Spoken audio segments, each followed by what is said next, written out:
Hello and welcome back to another video. Today I'm going to be doing my final prediction video for the North Carolina and Pennsylvania primary elections. Today the states of Idaho, Kentucky, and Oregon are also holding their primary elections, but I'm not going to put my predictions in this video. I don't really have predictions for these races. Many of these races aren't really that competitive, particularly in Idaho and Kentucky.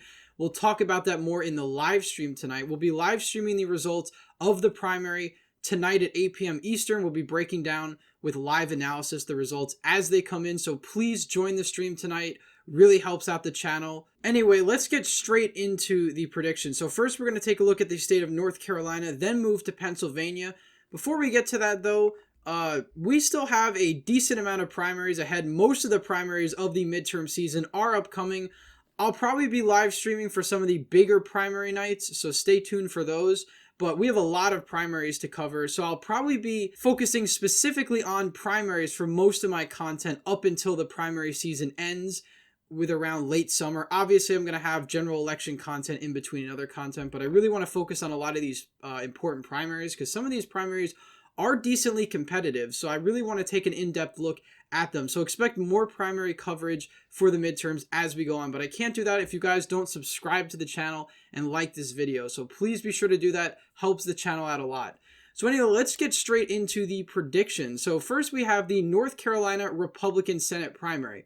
And as a disclaimer, the Democratic nominee, Sherry Beasley, is effectively running unopposed, so I'm not going to be making a prediction on this race. She's going to win by a lot. That's really all you need to know about the North Carolina Senate Democratic primary. But now let's take a look at the Republican primary for the Senate. So originally, at the start of this race, Pat McCrory, who is the former Republican governor of North Carolina, held a solid lead over both of his main challengers, Ted Budd and Mark Walker.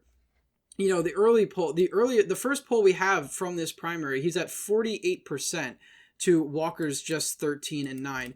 As the race goes on, however, Pat McCrory slowly starts to fall out of favor. Ted Budd, who is a congressman out of rural North Carolina around the Greensboro area, was endorsed by Trump extremely early in this race, and we didn't really see the effects of that endorsement until around March. And then once the electorate became more familiar with Ted Budd, once Donald Trump had been doing more campaigning for Ted Budd, that's where you saw the tide really turn. Pat McCrory was running a very interesting campaign, to say the least. He was running to the left of Ted Budd. He was running ads attacking Ted Budd as pro-Russian, pro-insurrection, all of these things like that, the Republican base was definitely not buying. And as a result, Ted Budd now has a solid lead in the North Carolina Senate primary. He currently is up 18% in the polls to Pat McCrory.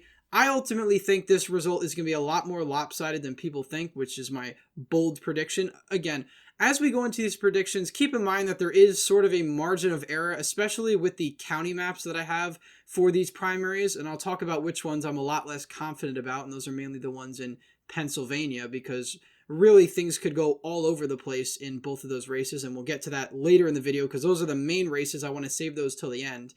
But specifically in North Carolina, the way I see it going is Ted Budd victorious in the Republican primary here with 56% of the vote to Pat McCrory's 31%. Now you notice on the county map to the left, Pat McCrory is doing well in places like Charlotte, Mecklenburg County, and the Wake County area, which is where Raleigh, Durham, Gary, cities like that in the Research Triangle. Those are the areas where I think Pat McCrory is going to do fairly well. Again, he's running to the left of Ted Budd. Many of the Republicans in these areas tend to be more moderate, so I think ultimately they'll back McCrory. But the rest of the state of North Carolina, I think, will go fairly solidly for Ted Budd, which is why the margin at the end of the day will be so lopsided. Again, when you look a lot at these primary maps, for instance, Republicans who are not doing particularly well in urban areas but are outperforming in these rural areas really makes all the difference, because the vast majority of the base in these states is suburban and rural. So even though Pat McCrory is winning in these suburban urban counties, I think Ted Budd's going to knock him out of the water in the rest of the state. And I think ultimately Pat McCrory is only going to win a handful of counties, 31% of the vote. Again, he's from Mecklenburg County. He was the mayor of Charlotte. So I think he's going to do fairly well there. Perhaps he'll win or get close in the suburbs, but I think ultimately Ted Budd will probably do a lot better throughout the rest of the state. So that's North Carolina. Moving on to the state of Pennsylvania. First, we'll start off with the Democratic primary for the Pennsylvania Senate race. Let's scroll down to the Democratic primary.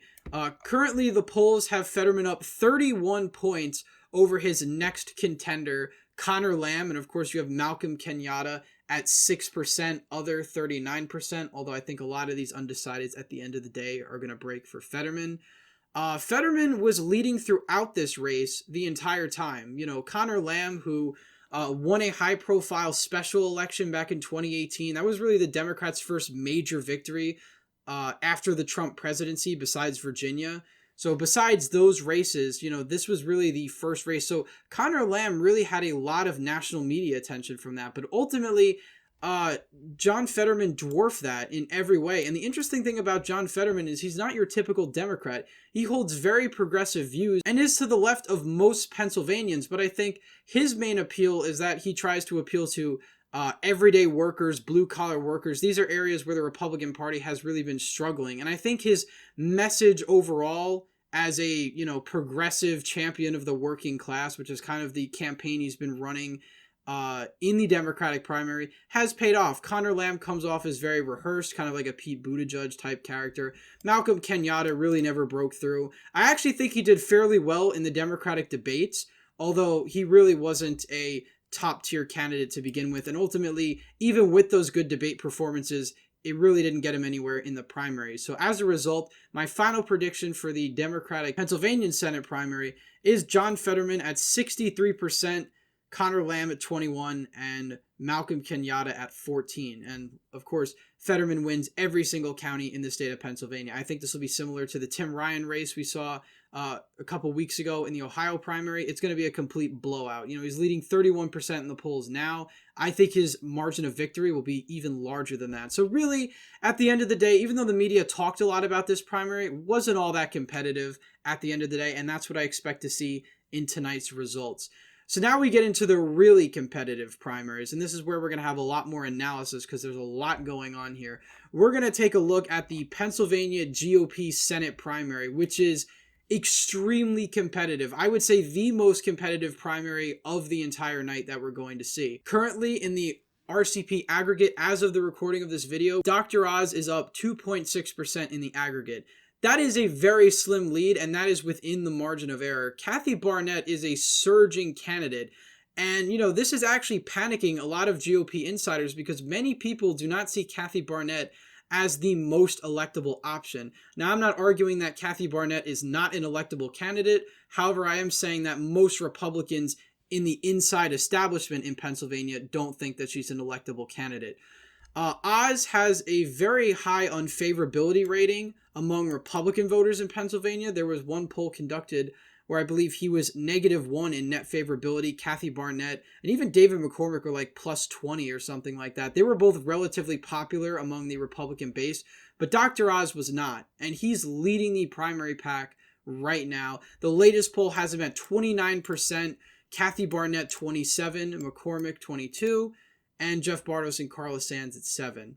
Now, this primary was totally different last year. Last year, Sean Parnell was knocking every other candidate out of the water. He was the favorite. He was the Trump-endorsed candidate. Then he withdrew from the race due to family scandal, marital issues, things like that. So even though he had Trump's endorsement, was a shoo-in for the nomination for Pennsylvania Senate, he dropped out of the race. And as a result, you had Dr. Oz jump in shortly after. David McCormick, who I don't remember when he jumped into the race, but once he started being included into the polls, quickly started to overtake Oz from a period of about February to early April. Then Dr. Oz received the Trump endorsement, and then he started to go up in the polls. And it seemed like Oz was about to build momentum until Kathy Barnett, seemingly out of nowhere, surged in the polls. One of the reasons I think for this was social media. I think a lot of Republican voters, particularly older and rural Republican voters, really started to get behind Kathy Barnett. She didn't really have a whole lot of money, but she did have a lot of people on social media sharing her debate clips, sharing her platform, sharing her campaign, and ultimately it led to a total surge because many people see Dr. Oz as a carpetbagger, David McCormick as a carpetbagger, and Jeff Bartos and Carla Sands really never broke through in the primary field. So that left Kathy Barnett, who, by the way, wasn't born in Pennsylvania. She was born in Alabama, but her background growing up in poverty on a small Alabama farm really resonated with a lot of rural Pennsylvanians. And I think she's going to do fairly well in the rural areas. The question is tonight, how well will she actually do in the rural areas? And it really will determine how and if she's able to actually beat Dr. Oz, who I think is the leading contender. So my final prediction as of today, this is my final prediction. Again, don't go too hard on me with the county maps. This really is sort of just speculation. I'm kind of guessing based on what I've seen in other Pennsylvania Republican primaries, but I'm not too confident in the map, although I think some of the trends in the map will probably be evident tonight. So my final prediction for the Pennsylvania Senate race is Dr. Oz will win the Pennsylvania Republican primary with 34.5% of the vote. Barnett close behind at 32.3%, and McCormick at a more distant third at 27%. The rest of the candidates gobbling up the rest of the vote. So this county map on the left, I see Dr. Oz doing strongest in the eastern portion of Pennsylvania, particularly Philadelphia, northeastern Pennsylvania. I think he'll do slightly better. Barnett will do very well in central, some of the northern counties in Pennsylvania, and most of central Pennsylvania. Very rural area. Kind of has the unfortunate nickname of Pennsyltucky, and I think that's where she's probably going to have most of her support, in these really rural counties. Montgomery County, I actually think, will go to McCormick, as will Chester County, and possibly, although I think Washington County there in western Pennsylvania, that's his home county. I think he does have a decent chance to win that. Chester County and Montgomery County are very moderate suburbs. They were actually former Republican counties up until the past few decades. They definitely have a more moderate strain of Republican. I think McCormick will do fairly well there, as he's more of a Bush-type establishment Republican. Why he'll do so well in those suburbs. And I think Oz ultimately will do well in Allegheny County, home to Pittsburgh, and other urban areas, Dauphin County, Harrisburg, Philadelphia, and northeastern Pennsylvania, Scranton, Luzerne County, Wilkes-Barre, all these areas I think Dr. Oz will also do pretty well in.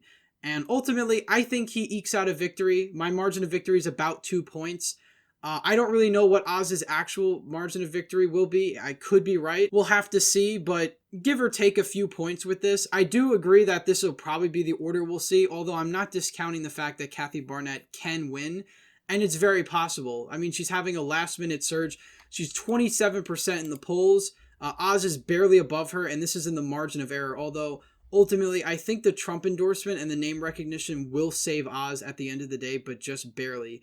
And then after Oz wins the primary, he's going to have a lot to do to kind of earn the trust of these Republican rural voters who don't trust Oz at all.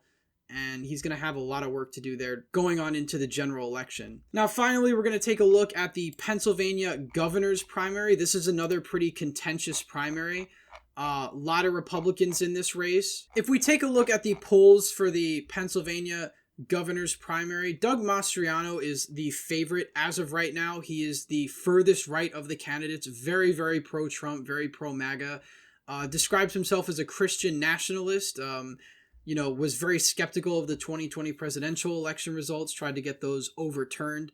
And as a result, he's been very popular with the base of the Pennsylvania Republican Party, particularly, again, in these rural areas where I think his message, again, he's a veteran. He comes across as a very approachable sort of person. I will say Mastriano is a fighter. At least that's how he presents himself. So I think a lot of the people in that area of Pennsylvania really appreciate that.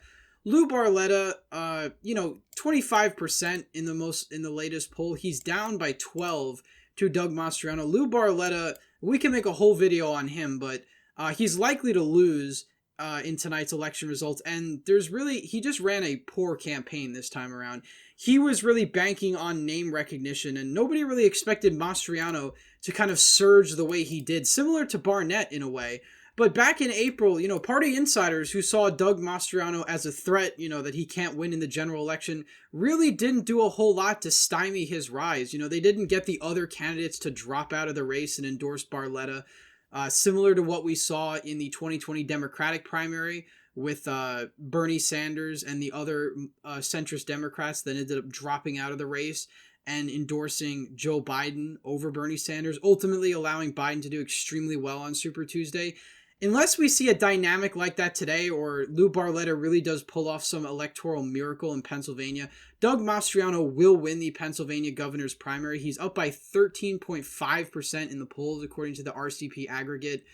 That's an almost insurmountable lead, I'll say. I'll say almost, because sometimes primary polling can be pretty poor. Lou Barletta does have high name ID, though. I'll say he was the 2018 GOP nominee for Senate. He ultimately lost by a pretty large margin, but he won that primary about 66 to 33. So he did extremely well in that primary. And this time around, he's not doing so great. Again, unless McSwan or White drop out today and endorse Barletta, which again, that would even be late considering voting starts early this morning. I don't really see a path for Lou Barletta unless, again, there's some massive polling error or an electoral miracle for him. So as a result, my final prediction for the PA governor's primary is Mastriano at 42% of the vote, Barletta at 35%, McSwan at 14%, and White and the other candidates gobbling up the rest of the vote. Now, something I will say, Barletta is losing by a lot less than he is in the polling. I think that's mainly due to his strength in northeastern Pennsylvania. He won these counties with over 90% of the vote in the 2018 Pennsylvania Senate primary back 4 years ago. I think his name ID is still incredibly strong in these areas. Again, this is anecdotal evidence, but I know people that live in northeastern Pennsylvania. There are a lot of Barletta signs, and that makes sense because it's his, home area, particularly in Luzerne County in northeastern Pennsylvania, home to Wilkes-Barre. Scranton. I think a lot of these counties are going to end up going for Barletta, as well as Dauphin County, Harrisburg. You have Allegheny County, I think will also go to Barletta. These more, because he is the more moderate choice out of the two. And I think ultimately these urban areas are going to back him. Again, from a poll that I saw a couple days ago, Barletta is doing fairly well in urban areas, not doing as good in rural areas. And I think the main reason for that is because a lot of these more moderate Republicans are backing Barletta over Mastriano. Mastriano's base is really in rural Pennsylvania, and ultimately that's really the only base he appeals to, is the rural hardcore conservative base in Pennsylvania. And that's why you see a lot of the central and western parts of the state red. His district, his state Senate district, is in south central Pennsylvania, around Gettysburg, that area. He's going to do incredibly strong in those areas. Most of the other rural counties in Pennsylvania, and I think McSwan will win Montgomery County. That's his home county. Could be wrong about that, but I'm most confident about this governor's map than any other. Now, again, the only way I think Barletta really wins this governor's primary, and I think it's very unlikely at this point, but if I still think he does have a small chance to win it, it really will be the margins he gets in northeastern PA. If he's getting 50, 60% of the vote in some of these northeastern PA counties, and he's holding his own in some of the rural counties, he might be able to pull off an upset, but I don't really see that happening realistically unless, again, there's a massive polling error or an electoral miracle. So as it stands right now, Mastriano as the GOP nominee for governor, Dr. Oz as the GOP nominee for Senate, and Ted Budd as the nominee for North Carolina Senate. And again, Josh Shapiro in the Pennsylvania governor's race is running unopposed on the Democratic side, so we don't really need to spend any time talking about that. So anyway, guys, those are my final predictions for the primary elections. Leave your thoughts down below. Subscribe to the channel. Share this video with your friends. Join the live stream tonight, 8 p.m. Eastern. I hope to see a lot of you there. And as always, thank you all for watching, and I hope to see you in the next one.